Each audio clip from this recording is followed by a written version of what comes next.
After a disappointing year for gold, 2022 could be a bit more interesting as inflation becomes a real concern. So what are 4 gold mining stocks to watch? In this video, I'll go through them and we'll see where the opportunities might be.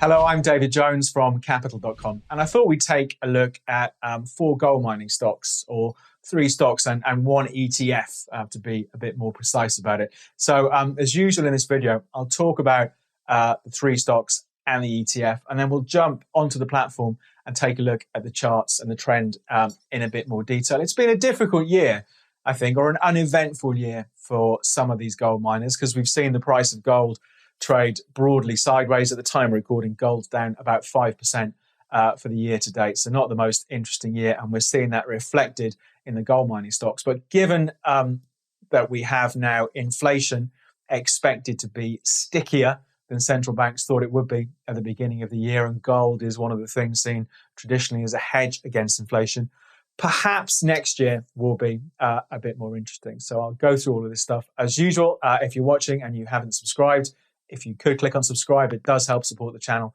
and it means we can continue to push out lots of different and hopefully interesting content on a regular basis. Right, let's kick things off and have a look at the first stock.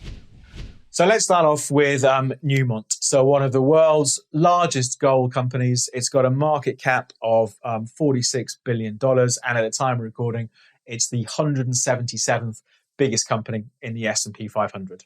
But it's not just gold. It also produces other metals, involved in the mining of other metals such as copper, silver, zinc, and lead. It's been a strange year for the stock price. The first 6 months of the year started well. We saw the Newmont stock price hit multi-year highs in May. So that was really bullish. But since then, it's just been giving up the gains, and things have got so bad, it actually traded to its lowest for the year so far, just in the last couple of weeks or so. So we've seen something of a turnaround over the last 7 months, and clearly, I think, mimicking what's been going on in the gold market here.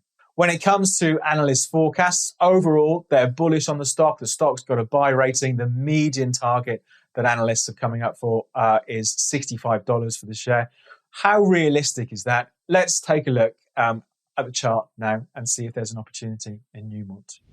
Here's the chart for Newmont going back over the last few years, and you can see the moves, not surprisingly, pretty similar to what we see happening for the price of gold. I thought what was interesting, the performance this year.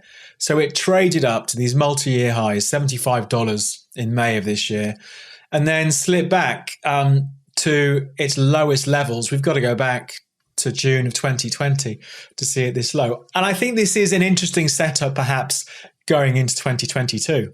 This $52 area has been pretty important support. Right back June 2020, it was the highs in March 2020.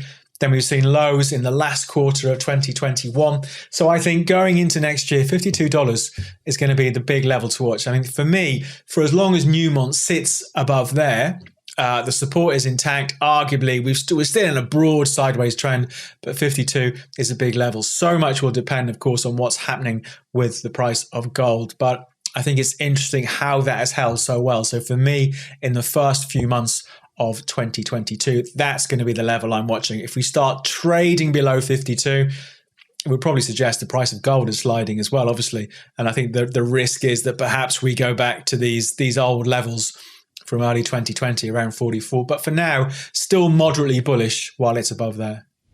The next one we've looked at a few times over the years. It's the snappily named Van Eck Vectors Gold Miners ETF. So it's an exchange traded fund. ETFs are really popular as a way of getting exposure to a certain sector of the market without having to buy all the individual stocks. So not surprisingly, the Van Eck Vectors Gold Miners ETF tracks the performance of gold miners. So rather than picking an individual stock, this should mimic the performance of the NYSE, so the New York Stock Exchange Gold Miners Index, in terms of how it performs day to day, and also replicate any dividend payments. So this ETF is a way of getting exposure to that sector and that index in the market. So ETFs are popular because you can spread the risk. You don't need to do individual research on a whole load of stocks. If you think gold miners are going to do well, then this ETF exposes you to a basket of stocks and you're spreading that risk.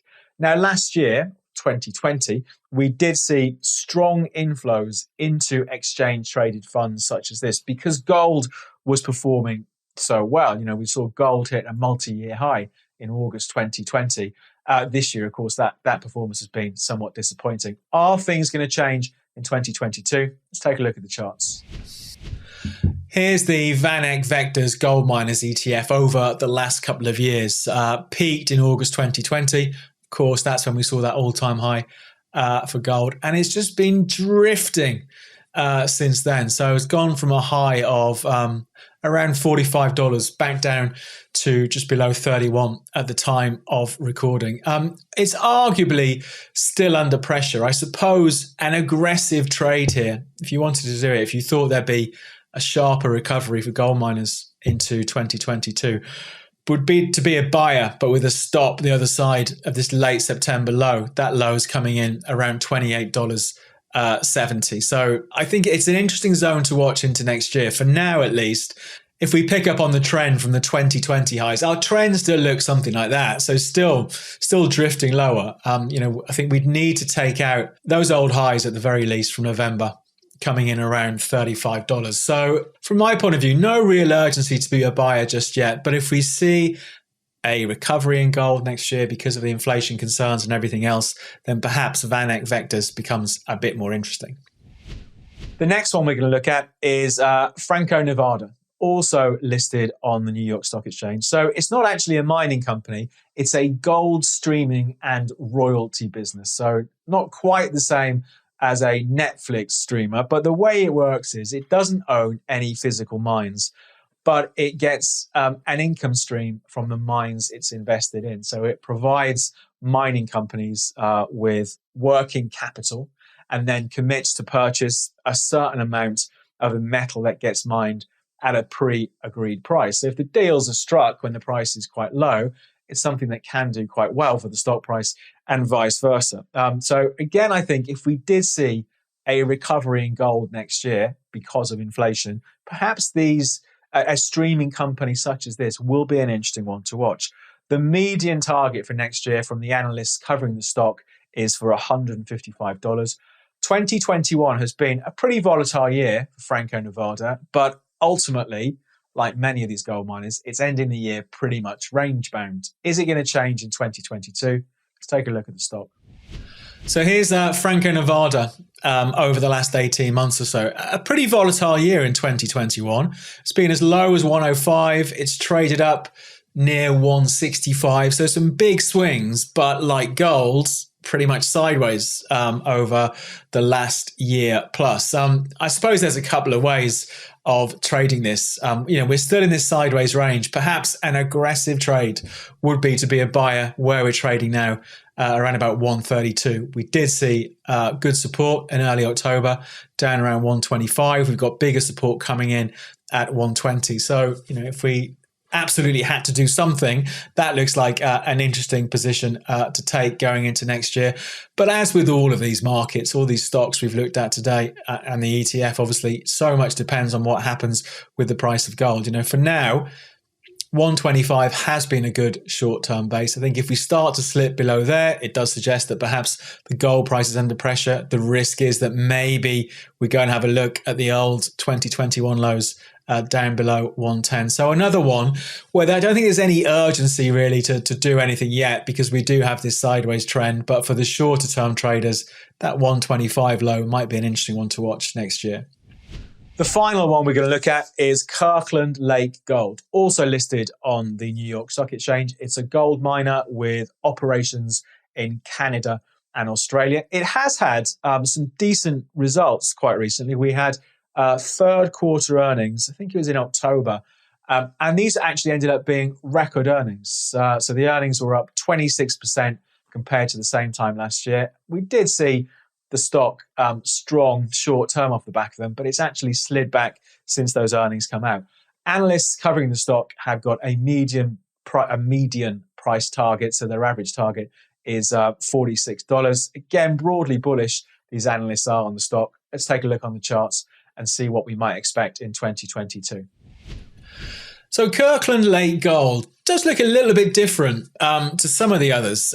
Came in to 2021 trading around $41, and it's flip-flopped around that level for much of this year. But that downtrend that's been in place since August 2020, when we saw gold hit those all-time highs, looks to have broken this year in May of this year.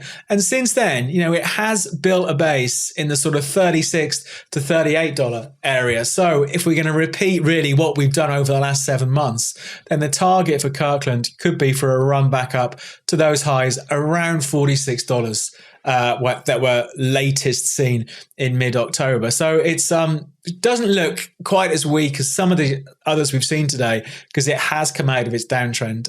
Perhaps the more patient will want to be a buyer of dips. At the moment, the RSI has bounced out of oversold. If we had another trip below $40, it could well be a buying opportunity. So perhaps a bit more of an interesting one to watch next year, because that downtrend is over. And watching that 36 to 38 zone to see if it continues to provide support for the Kirkland stock price.